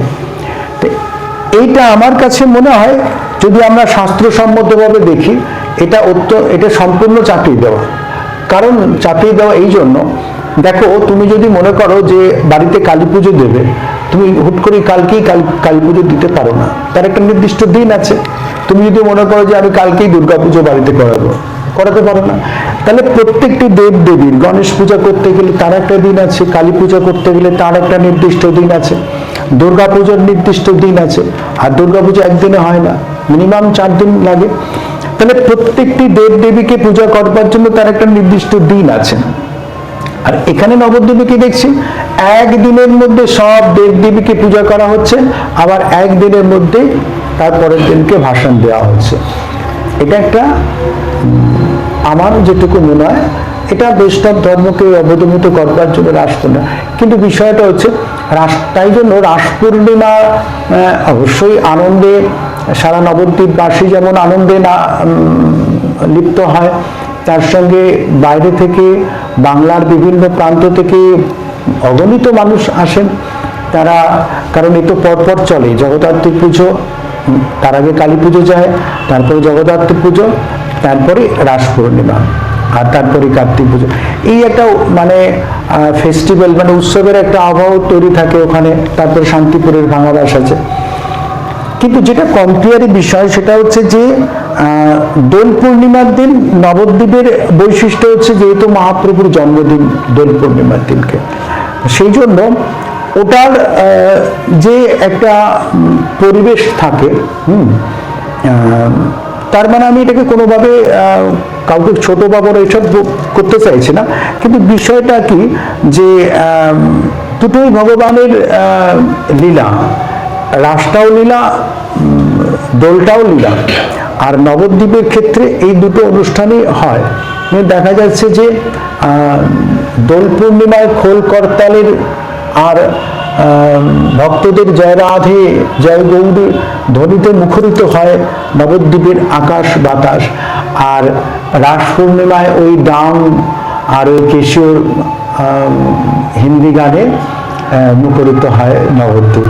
অতএব যারা মহাপ্রভুর অনুগত, যারা একটুখানি অনেকটাই আধ্যাত্মিক পথে এসেছেন, তাদের ক্ষেত্রে একটুখানি হৃদয় বিদারক হয়। কারণ ওই উচ্চস্বরের গান, ওই সমস্ত বাজনা আর ওই মাইকে কেশিও, কারণ দুটো তো ভিন্নমুখী, দুটোই কিন্তু আধ্যাত্মিক লীলা, ভগবান শ্রীকৃষ্ণের লীলা, কিন্তু দুটোকে উদযাপন করা হচ্ছে দুরকম আঙ্গিকে। একটা খোল করতালের জয়ধ্বনির মাধ্যমে, আর একটা হচ্ছে ওই ক্যাশিও ডাম টামের মাধ্যমে উদ্দণ্ডভাবে নৃত্য করে।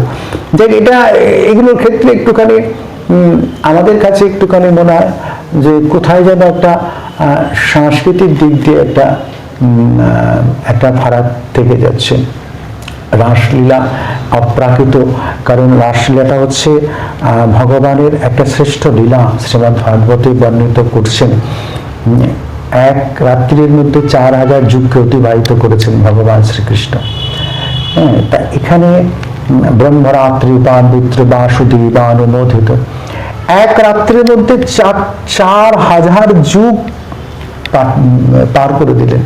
কত বড় ভগবান শ্রীকৃষ্ণের কত বড় মাধুর্যপূর্ণ লীলা।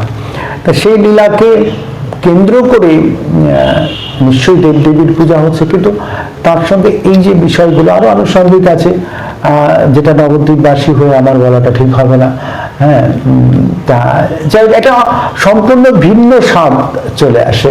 মানে আমার বলার একটা বিষয় হচ্ছে যে এটা যে কোনো মানুষের, মানে তুমি যদি নবদ্বীপে দুটো ফেস্টিভ্যাল অ্যাটেন্ড করো, তোমার মধ্যেই প্রশ্ন এসে যাবে, তুমি আলটিমেটলি প্রশ্ন করেই বসবে যে প্রভু দোল পূর্ণিমাও দেখলাম আর রাস পূর্ণিমাও কাটালাম নবদ্বীপে, দুটোর মধ্যে অনেক ফারাক দেখলাম। তার মধ্যে এটা থেকে আমি এইটা পেলাম আর এটা থেকে আমি এটা পেলাম, এই ব্যাপারটা চলে আসে আর কি। না হলে পরে আলটিমেটলি দুটোই অনুষ্ঠান। এখন তো মানুষ যে কোনো অনুষ্ঠান পেলে পরে আনন্দে নাচতে শুরু করে দেয়। তা সেই হিসেবে রাস পূর্ণিমাতে একটা আনন্দ হয় যে সকলে, আর যাই হোক না কেন, সকলের বাড়িতে সকলের আত্মীয় স্বজনরা আসে, সকলে একটা আনন্দ করে, সবার সঙ্গে সবার একটা দেখা সাক্ষাৎ হয়। আর প্রতিমা দর্শন হয়, সে যেভাবে যে পুজো হোক না হোক, কিন্তু প্রতিমা দর্শন হয়, এটা আনন্দ হয় আর কি। কিন্তু অভিব্যক্তিটা আলাদা, আঙ্গিকটা আলাদা নবদ্বীপের রাস আর দোল পূর্ণিমার মধ্যে, একদম আকাশ পাতাল ফারাক রয়েছে আর কি।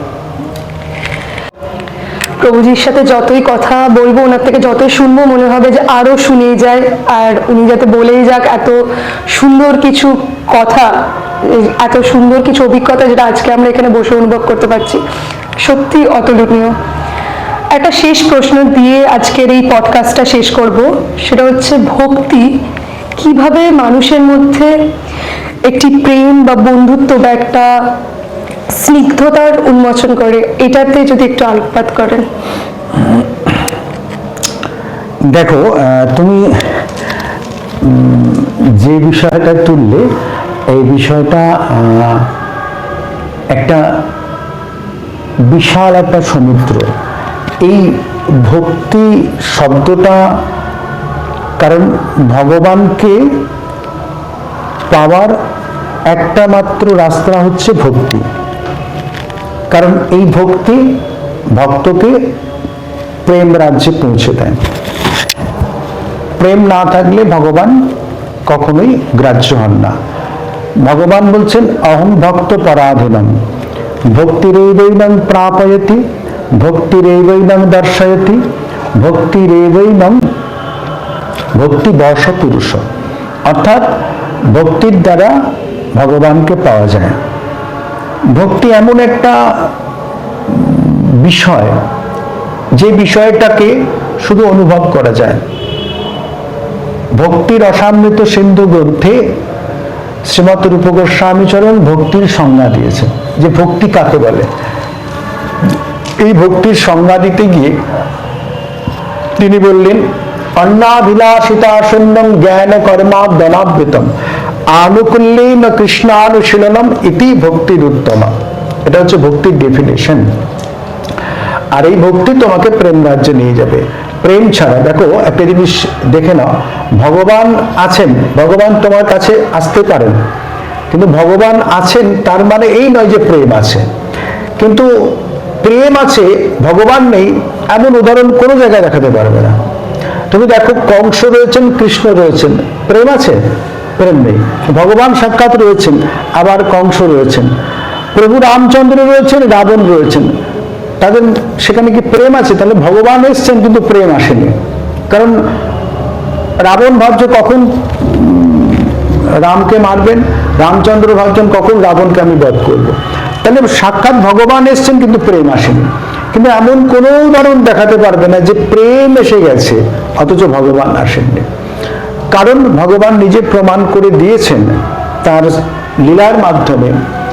যখন আমি একটা কথা বলি, মানে এই বিষয়টা এটা বড় চ্যাপ্টার তো, আর এটা সম্পূর্ণ অনুভূতির বিষয়। দেখো, যখন আমরা শ্রীমদ্ ভাগবতের লীলার মধ্যে দেখি, যত লীলা আছে তার মধ্যে দেখো আমি একটা উদাহরণ দিই, দামবন্ধন লীলা, মা যশোমতী। ভগবান মহারাজ পরীক্ষিতকে সুখদেব গোস্বামী পাদ বলছেন, কি বলছেন? যখন মা যশোদা লাঠি হাতে ভগবানকে তাড়া করেছেন, ভগবান শ্রীকৃষ্ণকে মা যশোদা লাঠি হাতে তাড়া করেছেন, বলছেন আজকে তোকে এমন মার দেবো। কারণ কৃষ্ণ সমস্ত মাখনের হাঁড়ি টাড়িগুলো ভেঙে টেনে একদম তছনছ করে দিয়েছেন। তাই মা আজ খুব অতিষ্ঠ হয়েছেন। প্রতিদিন ব্রজবাসীরা এসে কৃষ্ণের নামে, গোপালের নামে অভিযোগ করে যায়, তোমার গোপাল আমার বাড়িতে গিয়ে করেছে, এই করেছে। তাই আজ মা নিজে হাতে লাঠি নিয়ে তাড়া করেছেন। এই যে তাড়া করেছেন, এই লীলাটার বর্ণনা করতে গিয়ে মহারাজ পরীক্ষিতকে সুখদেব গোস্বামী পাদ বলছেন, পরীক্ষিত দেখো, গোকন্য ধাবন্য জমাপ যোগিনাং ক্ষমং প্রবিষ্ট তপসৈরিতম মম। আচ্ছা পরীক্ষিত, ভাবো তো, ঋষি মুনিরা যোগীরা হাজার হাজার বছর ধরে তপস্যা করছে শুধু প্রভু তোমার ওই চরণ দুটি দর্শন করবার জন্য। আর এই ভক্তের, ওই মা যশোদা, সেও তো ভক্ত, এই ভক্তের কি এমন জোর, যারা হাজার হাজার বছর ধরে তপস্যা করছে তারা চরণটা পর্যন্ত দর্শন করতে পায় না। আর আজকে এই মা যশোদা লাঠি হাতে ভগবানকে তাড়া করতে আরম্ভ করেছে, আর ভগবানও ছুটছেন। যিনি অনন্ত কোটি বিশ্ব ব্রহ্মাণ্ডের অধীশ্বর, যার কোনো অন্ত নেই তিনি তো অনন্ত, যার কোনো আদি নেই তিনি অনাদি। তো সেই অনাদি অনন্ত যে ভগবান, সেই ভগবানকে লাঠি হাতে থানা করেছেন পরীক্ষিত। এর নামই হচ্ছে ভক্তি। মা যশোমতীর বলটা কোথায়? আজ যে ভগবানকে, যিনি ইন্দ্রিয়ের দ্বারা গ্রাহ্য হন না, যে ভগবানকে মন বুদ্ধির দ্বারা কখনো উপলব্ধি করা যায় না, যে ভগবানকে হাজার হাজার বছর তপস্যা করেও পাওয়া যায় না, তার চরণটা দর্শন করা যায় না, সেই ভগবানকে আজকে লাঠি হাতে মা যশোদা ভক্ত তাড়া করতে পারছে শুধুমাত্র ভক্তির বলের জন্য। ভক্তির দ্বারাই আজ ভগবান গ্রাহ্য হচ্ছেন। ভগবানের কোমরে দড়ি বাঁধছেন মা যশোদা শুধুমাত্র ভক্তির দ্বারা। ঐশ্বর্য, যদি শ্রীমদ্ ভাগবতের এই লীলাটি শ্রবণ করো তাহলে বুঝতে পারবে, বারবার দড়ি বাঁধতে গিয়ে বারবার দু আঙুল ছোট হয়েছে, দামবন্ধন লীলাতে রয়েছে। কেন? কারণ ভগবানের ঐশ্বর্য জ্ঞান প্রবলভাবে প্রতিরোধ করেছে। কি হচ্ছে? কারোর কোমরে দড়ি বাঁধাটা তো ভালো নয়। কারোর কোমরে যদি কেউ দড়ি বাঁধে সেটা তো সমাজের কাছে একটা ঘৃণ্য বিষয়। অথচ সেই ভগবান, অনন্ত কোটি বিশ্ব ব্রহ্মাণ্ডের ভগবান শ্রীকৃষ্ণের কোমরে দড়ি বাঁধা হচ্ছে। তাই সমস্ত দেবগণ বলছেন, প্রভু এটা কি হচ্ছে? ভগবানের ঐশ্বর্য জ্ঞান প্রবলভাবে বাধা দিচ্ছে, না এটা হতে পারে না, আমার প্রভুর কোমরে দড়ি বাঁধা হবে, এটা হতে পারে না। কিন্তু ভক্তের ভক্তির কাছে পরাভূত হতে হয়েছে। মা যশোমতীর ভক্তির এতটাই বল, এতটাই প্রেমের বল যে ভগবানের কোমরে দড়ি বাঁধা আছে। তাই ভক্তি এমন একটা চ্যাপ্টার, কারণ ভক্তি এটা তো শুধু চ্যাপ্টার নয়, এটাই সার বস্তু। সব কিছু যেমন একের পর একটা শূন্য দিলে 10, তারপরে শূন্য দিলে 100, এভাবে যত শূন্য যাবে তত, কিন্তু একটা যদি মুছে দেওয়া হয় তাহলে তো পুরো শূন্যগুলো তো ইনভ্যালিড হয়ে গেল, আর কোনো দাম থাকলো না। ঠিক তেমনি ভক্তি হচ্ছে এক। তুমি সাধু সেবা করাও, তুমি বৈষ্ণব সেবা করাও, তুমি ভক্ত সেবা করাও, তুমি তীর্থ ভ্রমণ করো, অত দরকার নেই। তুমি আজকে ভাগবত কথা শ্রবণ করতে এসছো, বসে বসে শ্রবণ করছো, কিন্তু সেই শ্রবণের তো ফল আছে, সেই ফলটা তোমায় কে দেবে? যদি ভক্তি সহকারে না শ্রবণ করো, হয়ে গেল। তুমি সাধু সেবা করছো, এত বাড়িতে সাধু গুরু বৈষ্ণবকে ডেকে এনে সেবা করালে, যদি তোমার সেই সেবার মধ্যে ভক্তি না থাকে তাহলে ওই সাধু সেবার কোনো ফল থাকলো না। তাহলে ভক্তি হচ্ছে একদম নিরপেক্ষ, অনন্য, মূল পরতত্ত্ব বিষয়। তো ভক্তিটাই হচ্ছে একমাত্র সাধনের অর্জিত ফল। তা সেই জন্য ভক্তি ছাড়া, আর এই ভক্তিটা যেমন ভক্তি ডেফিনেশন দিয়েছেন, অন্নাভিলাষিতা শূন্য। ভক্তি লাভ হয় তখনই যখন মন থেকে অন্য অভিলাষ এটাকে পরিত্যাগ করে দেওয়া হয়।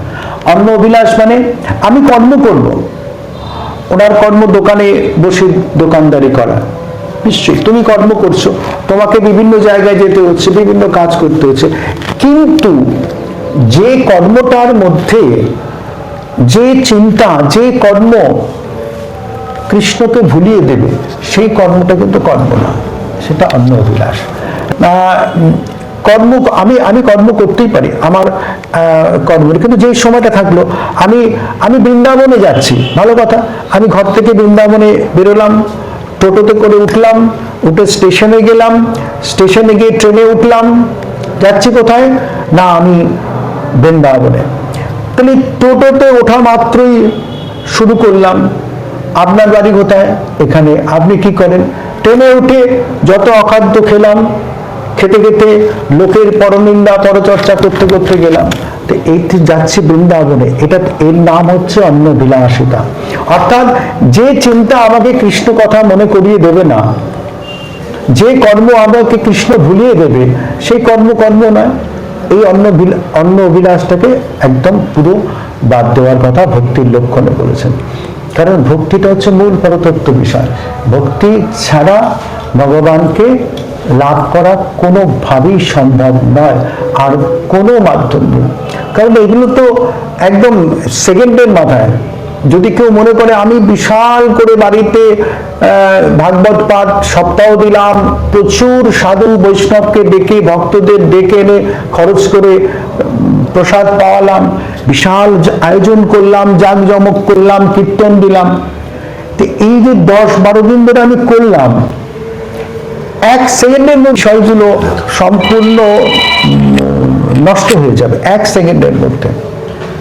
আজকে উনি ওনার বাড়িতে দিলেন, ভালো কথা, দেওয়ার পর যেদিন বিশ্রাম হলো, এত লোক প্রসাদ হলো, এত অনুষ্ঠান হলো, এত পাঠ হলো, এত লীলা কীর্তন হলো, হওয়ার পর উনি বার্নপুর বাজারে গিয়ে সব বন্ধু বান্ধবদের নিয়ে বসে চা খেতে খেতে গল্প করলেন, জানিস আমার বাড়িতে হয়েছে 50 লাখ টাকা খরচ হয়েছে, আমার বাড়িতে আমি করেছি, আমার টাকায় হয়েছে, আমি মানে রজগুণ, আমার টাকায় নয় তমগুণ।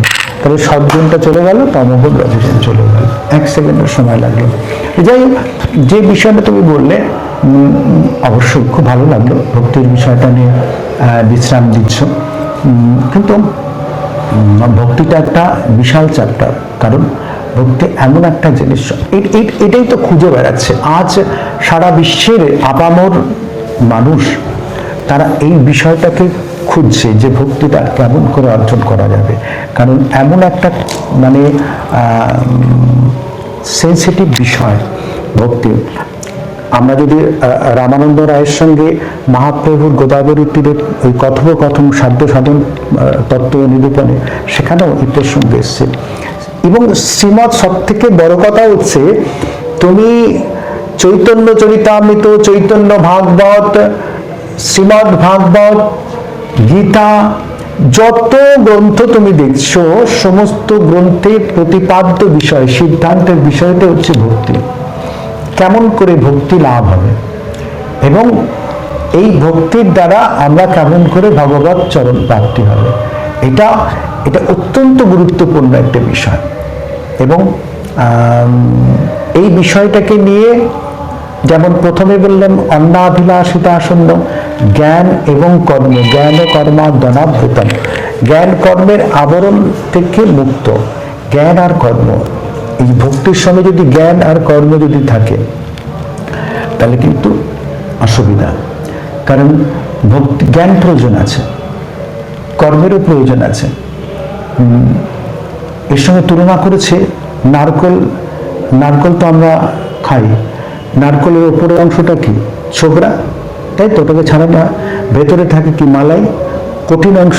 ওই ছোবড়াটাকে কর্মের সঙ্গে তুলনা করেছে, আর ওই মালাইটা যেটা শক্ত ওটাকে জ্ঞানের সঙ্গে তুলনা করা হয়েছে।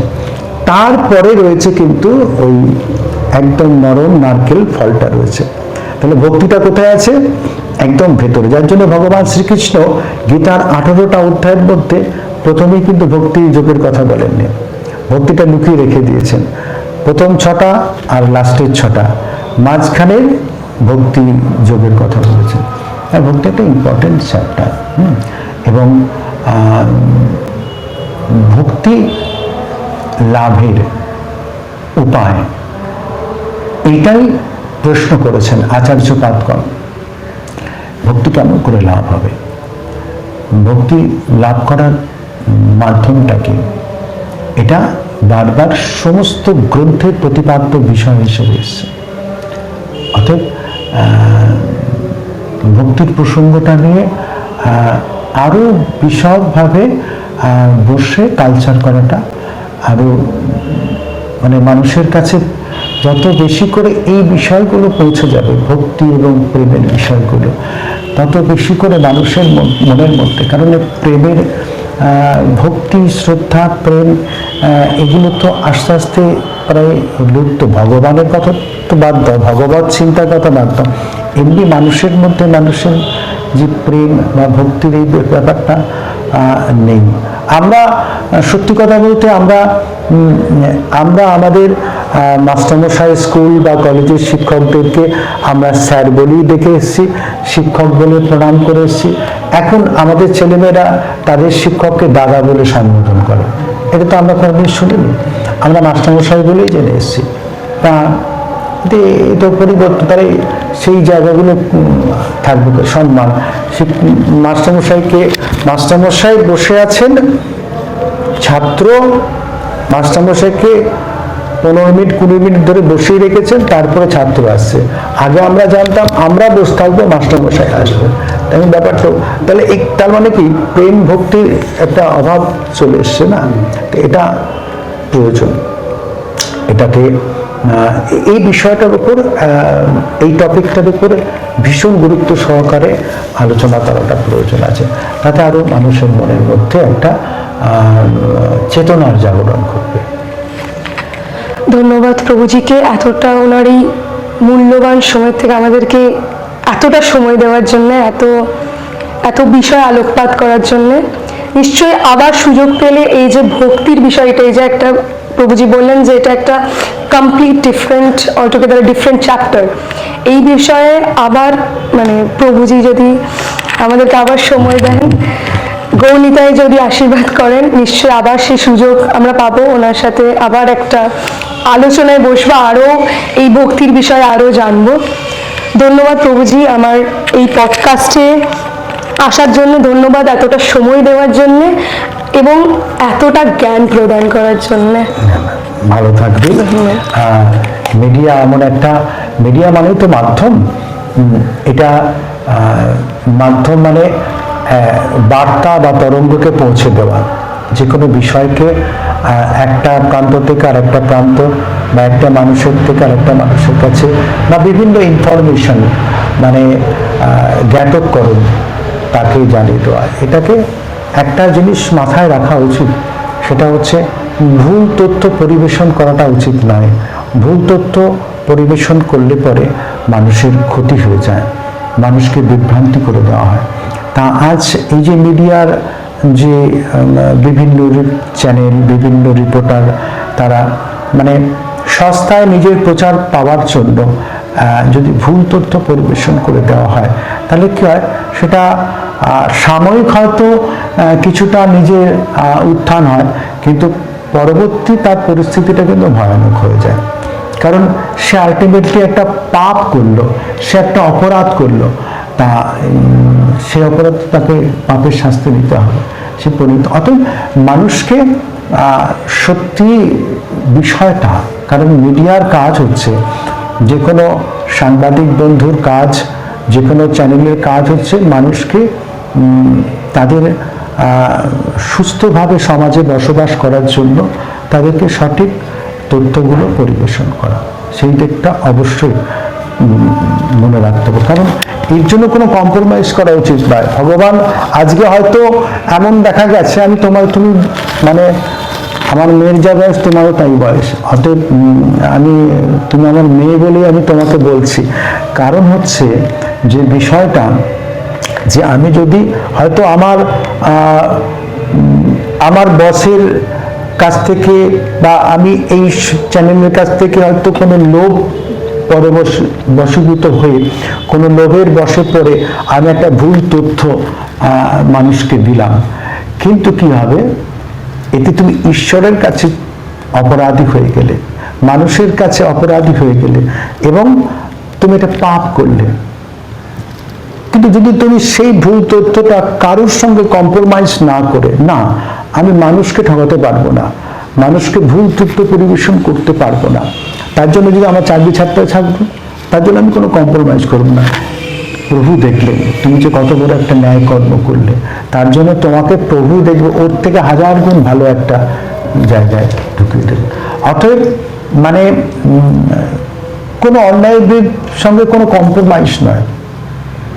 আর কি আছে, একদিন তো মানুষকে মরতেই হবে, হয় মন্ত্রের সাধন নয় শরীর পাতন, যে কোনো একটা হবে। দেখে তুমি তো এগিয়ে যেতে হবে, কোনো অন্যায়ের সঙ্গে কম্প্রোমাইজ করবো না, যেটা সত্য সেটাই তুলে ধরবো। ঠিক আছে, ভালো থেকো।